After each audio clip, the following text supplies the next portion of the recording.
Hey, this is Sarah with Engadget. I'm here with the Samsung Galaxy S4 Active. It's a rugged take, and by rugged we mean water-resistant take, on the Galaxy S4, Samsung's current flagship smartphone. Like the Galaxy S4, it boasts a 5-inch 1080p display. We'll get more into detail with comparisons a bit later though. We have the Galaxy S4, the Sprint version here as well, so let's take a look at the hardware differences.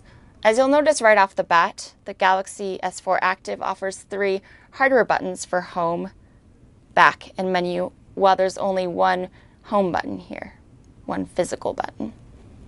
If you flip these guys over, you'll see that on the left side on the Galaxy S4 Original, there's a 13 megapixel camera with LED flash. Over here, it's an 8 megapixel camera. So we'll get to camera quality a little bit later, but we definitely found images to not be quite as bright and crisp and as generally of high quality as on the original Galaxy S4.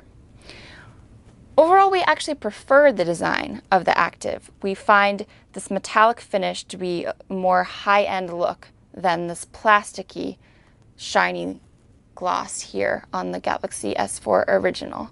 We also like these little metal rivets. It gives it a kind of nice premium feel.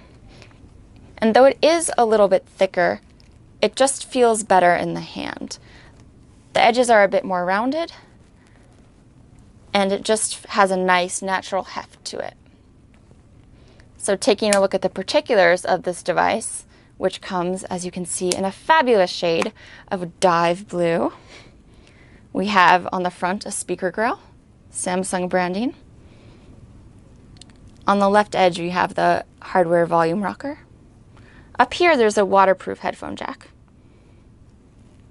a power button there, and on the bottom, one of the waterproof features, there's a rubber flap protecting the micro USB port. So here we have a 5-inch 1080p display. It's an LCD display, which is unlike the Galaxy S4 Original, which is an AMOLED display. And we find colors on the original to be more vibrant, for sure. One of the other downsides of this display, of the LCD display, is that it takes a bigger hit on battery life.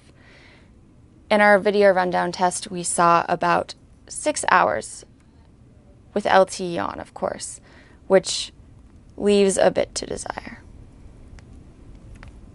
In terms of software, you'll find the same new set of smart features that was introduced with the Galaxy S4.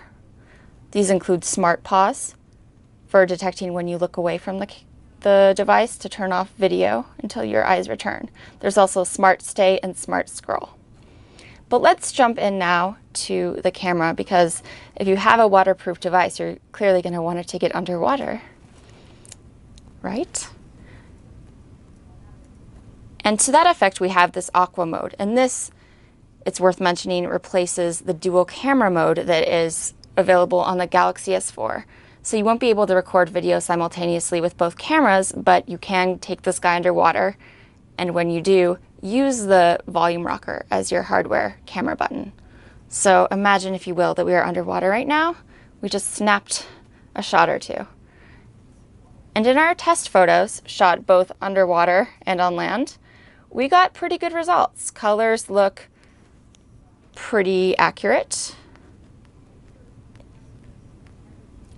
Under the water looks like it should under the water in the pool. And when we did take this device in the pool, we didn't notice any glitchiness after we returned it to land. This guy is running a Snapdragon 600 processor under the hood. It's still a relatively new processor. There are only a handful of smartphones that have this, and it offers great performance, as you would expect of this new quad-core chip. And in terms of software, it's also running Android 4.2.2 Jelly Bean with the expected TouchWiz layer on top. No real surprises there. Turning things over again, we'll take a look at the waterproofing guts here. Here we have the battery. The micro SIM and the slot for the micro SD. And here is the rubber seal that protects all of that, whether you're underwater or not. So the camera, as you can see, is exposed, but the rest of the elements should, in theory at least, and in our experience have been protected. Again, this is the Galaxy S4 Active, going for $199.99, the same price as the Galaxy S4 and AT&T. It's a good buy, but whether it's a better choice than the Galaxy S4 really comes down to your lifestyle. If you're going to be taking photos underwater, if you're going to be spilling a lot of glasses of water, you never know, this might be a better choice. But if you really want the high-end, the top-end Samsung phone and water resistance is not an issue, you would probably be better to go with the Galaxy S4. Thanks for watching.